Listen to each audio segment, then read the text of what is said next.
Hi, this is Matt Rundown. If you enjoy watching movies as much as we do, subscribe and hit the like button down below. Today we're going to be doing our review for The War with Grandpa.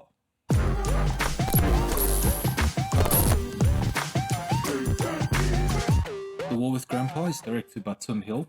It stars Robert De Niro as Ed, Uma Thurman as Sally, Oakes Fegley as Peter, Christopher Walken plays Jerry, and Jane Seymour plays Diane. So in summary, the movie is centered around a specific family and how family dynamics change when an extended family member moves into the household. And in this case, it's Robert De Niro as Ed moving into his daughter's house and taking over their son's room.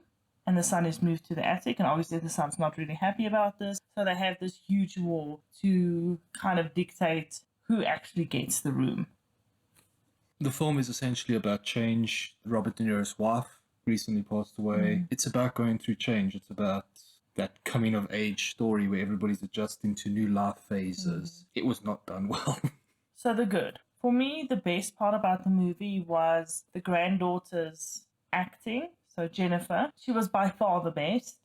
And her lines were very endearing. And every time Ed and her had scenes together, it really felt real, or at least plausible. I've been trying to think of something good to say about the movie for a while, and in all honesty, there's not much good about it. And the one thing I like my comedies to have is a bit of comedy. And when all the funny pieces are shown in trailers, and that it takes a lot away from the movie. There was nothing really funny about the delivery of any of the lines, about the situations. It was stock standard. It followed the formula you expected it to, and that's fine if it's delivered well. And because we knew at the end there was going to be that one prank, that one war aspect of war that was going to go too far, that was going to bring everybody else into it, that people were going to get hurt, and then they were going to separate, and they were going to all be upset with each other and come back together in a heartfelt moment. We knew that was going to happen, except it was done so poorly, without humor. It was bad. So continuing with the theme of what we didn't like, it's just pretty much everything other than the granddaughter. The relationship between the grandson, who's the primary protagonist, and the grandfather was very wooden. I didn't feel much within it. And it went too far, but it almost felt like they wanted it to be realistic. So it wasn't like Home Alone too far. Yeah.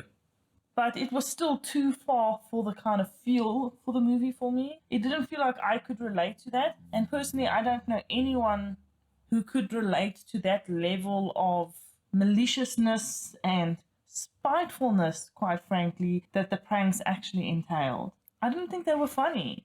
Yeah. Continuing on your wooden relationship between the two, the kid brought more to the table than Robert De Niro. And going from The Irishman, where he was phenomenal, to The War with Grandpa, where you swear he couldn't act. We know Robert De Niro can do comedy. He did Meet the Parents, he was hilarious. He was brilliant. He played to his strengths. His timing was on point. Here, nothing was right. Like, nothing. Except his relationship with the granddaughter. They were very nice scenes there. But she carried him through that, which is not supposed to happen. You can't have the little girl carrying Robert De Niro's performance. It's not right. My major problem with it was there was no heart. There was no soul. There was no love for it. They all delivered their lines. And when the script is written that poorly, you need to have phenomenal delivery to bring a little bit of life into it. I wouldn't even say the script's poor, just that. The script was poor. Sorry.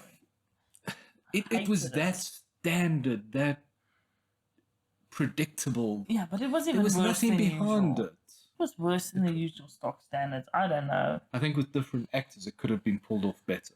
I think in 20 years' time, you put Adam Sandler in Robert De Niro's role, and he would make it his own. He would bring life to it. He would bring a comedic element to it, as opposed to just read off the script and, oh, well, if it's funny, it's funny. If it's not my fault. De Niro looked not bothered. Like, if I read it, I'm reading the lines, so it must be good. None of them looked bothered. I don't necessarily agree that the script was anything that could be saved by any other actor. I think either it felt like to me that they weren't given enough free rein to improvise and maybe make things a bit funnier, and they stick very strictly, or they just didn't care, so they just deliver the lines plainly. So maybe should Adam Sandler come through, I think he would basically rewrite a lot of the lines in order to make it funny. I don't think the script was worth saving, personally. I also feel like majority of the characters, majority of the storylines were left unfulfilled and unexplored and let down.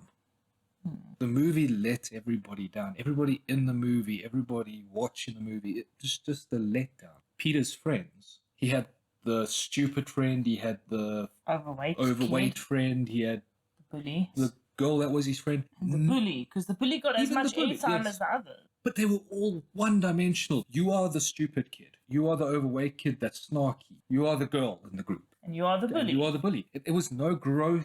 There was no, let's explore their character. And I'm not saying every character needs exploration, but we had like 6 characters, major characters in the movie, and those 4 were major characters in the movie. The husband went nowhere. The wife went nowhere. The oldest granddaughter, that could have been explored a lot more. No one went anywhere. There was no growth. There was no point. The movie upset me.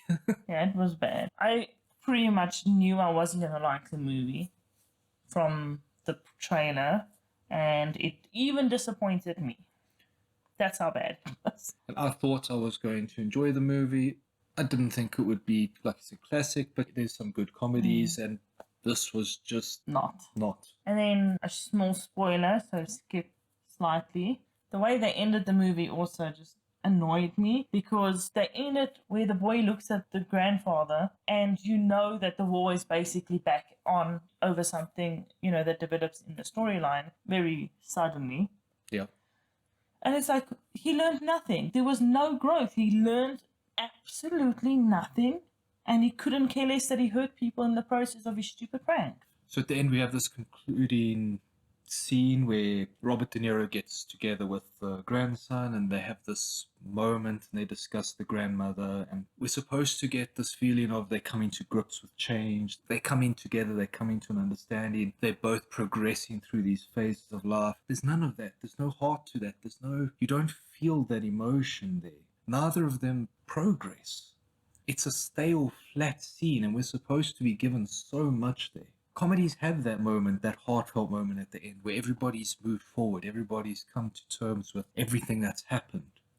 We weren't given that. And I think that could be the greatest sin of this movie, is we weren't given that heart. We weren't given that final completion. It let everybody down.